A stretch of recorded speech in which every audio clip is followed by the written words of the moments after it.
First, I want to say sorry that the lighting is bad and I look amiss. Sorry for the kitty that's probably going to be crying because he wants some attention, even though he's gotten attention. Um,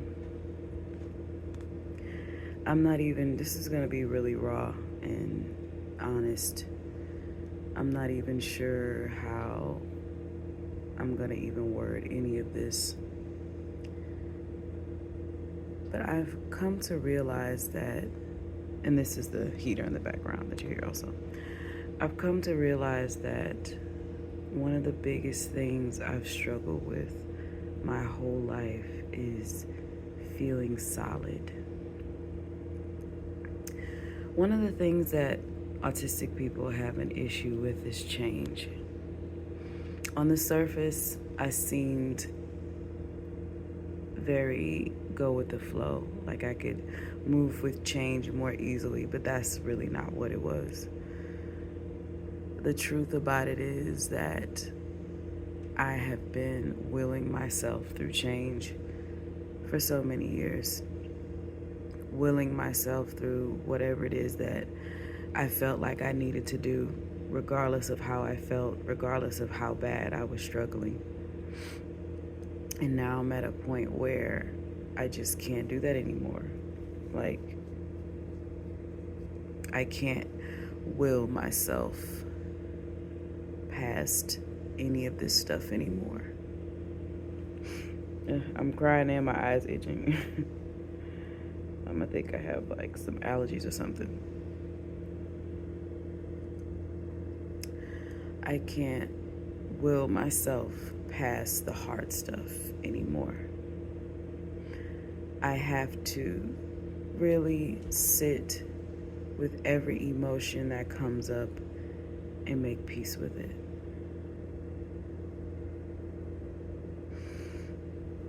That's all I've been able to do, especially for the past few weeks. But I've really, I think, come to terms with that today.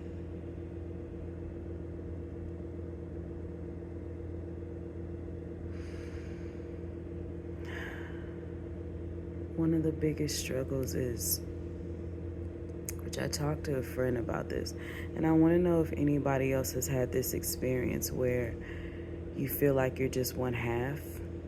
Like, there's traditional ways of thinking, spirituality says that, you're whole. Everyone's whole. And I am a whole person. I believe that fully. But I also feel like there's a part of me missing. And when I close my eyes and I'm sitting with myself, I feel like half of my everything is chopped off. I don't know. I think it might be a combination of spiritual and physical, like another person. I feel like I am half of an oversoul. Like if there was an oversoul, it split itself in half and made two people, and I'm one of those two people. Where's the other person? Where are you? That's how I feel. I feel like I'm one half of a twin or something. But even if I just leave that where it is for a moment and just think about myself, the biggest thing that I struggle with within myself is that I have nothing stable to hold on to. Everything changes. Even myself, I change constantly with time. I don't know what the solid part in me is yet, or if there is even a solid part. The only thing that I know is that I exist. But that's not enough. That's a concept. Even people believe existence is the axiom of everything, but really it's just a concept. What does it even mean to exist, to experience? I guess there are plenty of people who experience spirits, plenty of people who are schizophrenic and experience hallucinations. Is their experience solid? Because many would say that's not real. So how could anything you experience actually be real? How can the experience of experiencing be real? There's something experiencing it, a consciousness. But who's to say that consciousness is even a thing?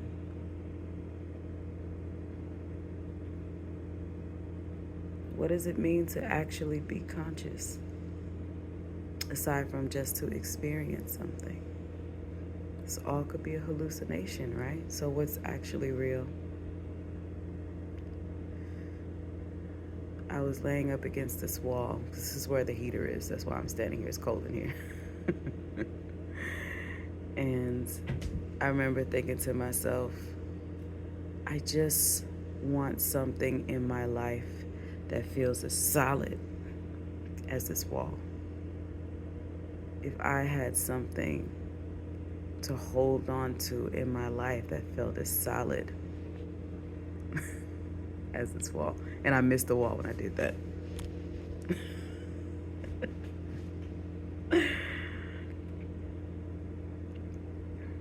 Then I'd be okay. I think the biggest issue that I have with change is that I literally feel like I don't know what's going on. I don't know what's happening. I don't know what's going to happen next. I don't know what to do. I don't know how to feel about any of it. I'm just like a kite flapping in the wind, just desperately trying to grab something, the string that's holding me up there or something. Like I feel like I'm just grabbing at air all the time. New challenges that come into my life, potential questions of things that I may be doing in the future or not. I feel like I'm just grabbing at straws or grabbing it, just flailing wildly, trying desperately to find anything that's solid. And so I make up things in my mind that can bring me a feeling of solidity, but it never actually gets me there. And so I'm still flailing in the wind, emotional and angry. And I'm on my period today, so there's that. And I just feel so angry. I don't want to be here. I actually hate existing. And I don't mean that in a suicidal way. I mean that to exist on earth, to be in this human body is painful. Not physically, well, physically painful it can be, but emotionally, mentally, spiritually painful. I don't really understand people who enjoy living. It's just like saying I enjoy being in a box. Like if somebody took you and put you in a box that's just big enough for your whole body to fit in. You're like, yeah, I love being in here. The fuck? That shit is crazy. It makes no sense. You're like, oh my God, I love life.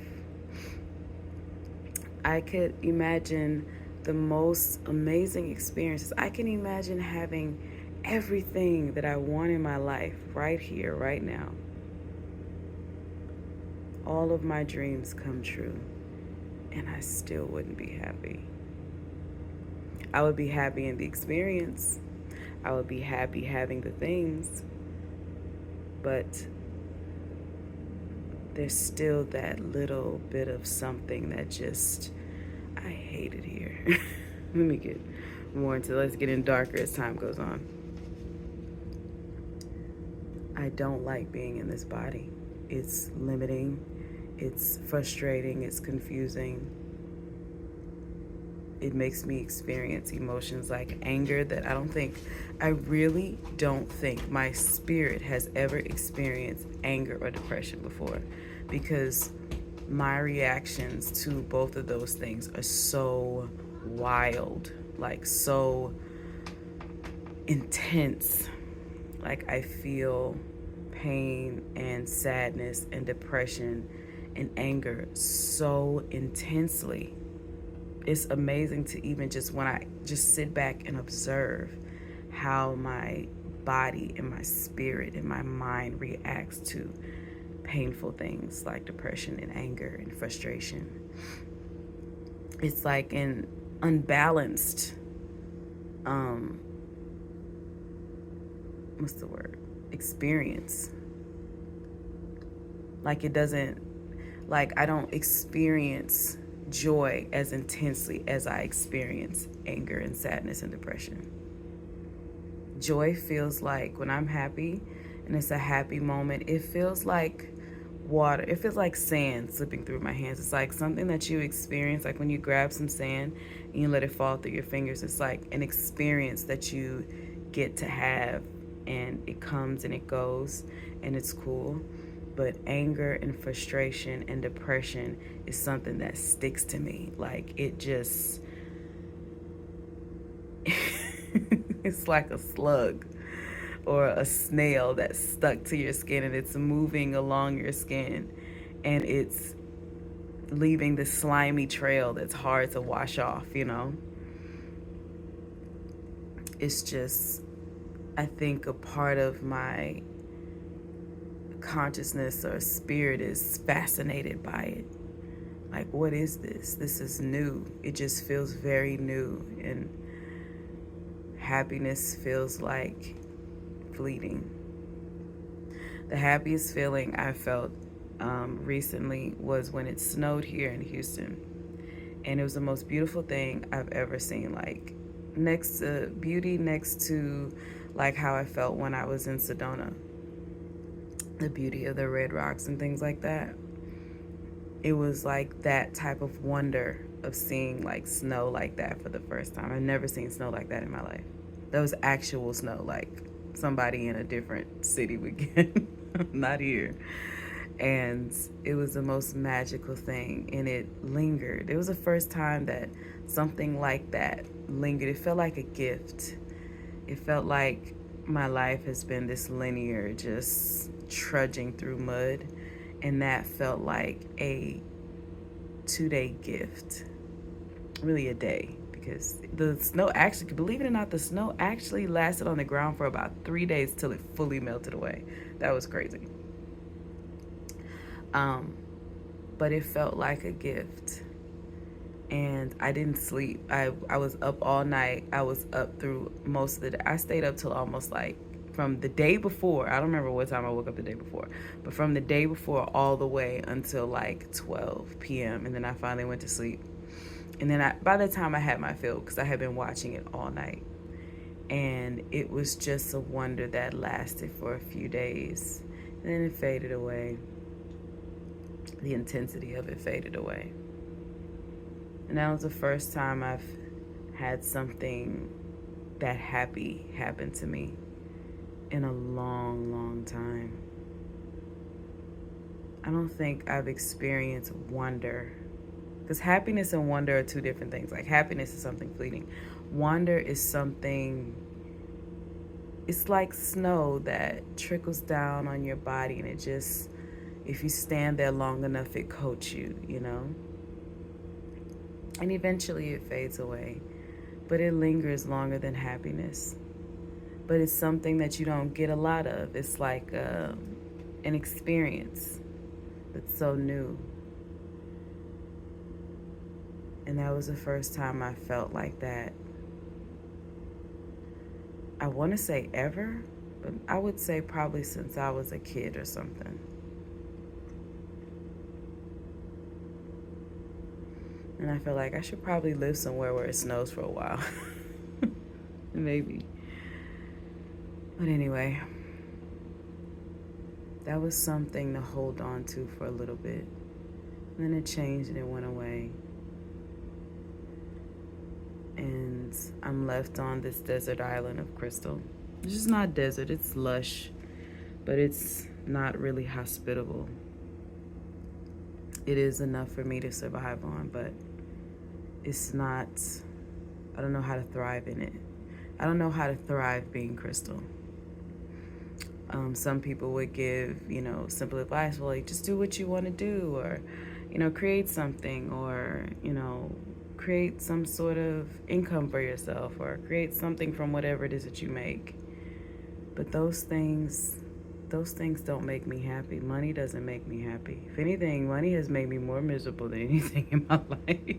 Like, it's great to be able to do what it is you need to do and live your life, but it's always made me more miserable generally than anything else. Ironically, the happiest moments that I've had were moments where I just didn't have anything at all. And I understand why there's people in the world who get rid of everything and just leave and live on nothing, or people who are homeless, or people who secretly live in woods and forests and just stay there with whatever little they have. I understand why. So I've had that urge to just get rid of everything and leave. And honestly, I think if I didn't have my cats, you probably can't even see her sitting there, but if I didn't have my cats, I probably would have left a long time ago with just my car and nothing else. I don't know what the future holds. I just feel like life thus far has been just me surviving it. Me surviving whatever this human experience is. And I feel like I stay here long enough to do whatever it is that I was here to do and leave. I don't plan on being here very long, like living a super long life. Like, there'd have to be a good reason for me want to live long, but I think I'm just gonna live long enough to give what I came to give and die. Because I just feel like there's just nothing here for me. There's nothing that I really want, like interaction, seeing, like even when I do something great and I see it help somebody's life, it's just a fleeting experience. Like, it feels great to know that I did something great for someone else and that it helped them, but it's just like words going from one ear out the other. It's like, okay, yeah, I'm glad that helped you, but I don't want to be here. I don't enjoy this life. I don't enjoy being human. But the moments that I do have that I enjoy the most are the ones that have nothing to do with being human. Like, something's coming up around dancing. I enjoy dancing the most when I'm around no one and when I'm just with the mother. Because dancing for me is like prayer. Like when people go and they, go to church and they're on their knees, like Catholic. I was born Catholic. And they go and pray on their knees, and that's what dance is for me. It's prayer, and it's just getting out expression and aggression and whatever it is that I'm feeling. And when the beat hits and it's just that deep drum, tribal beat, which is something that I love. I have a lot of that in my playlist. I just lose myself in it, and it just becomes whatever it is. Those moments, I live for those little fleeting moments. Those are the only things that I can really hope for. I don't know what else to ask for. But anyways, that's real raw and truthful. And again, sorry for the bad lighting. It's getting dark. Say hello. She wants some attention. All right, love you, bye.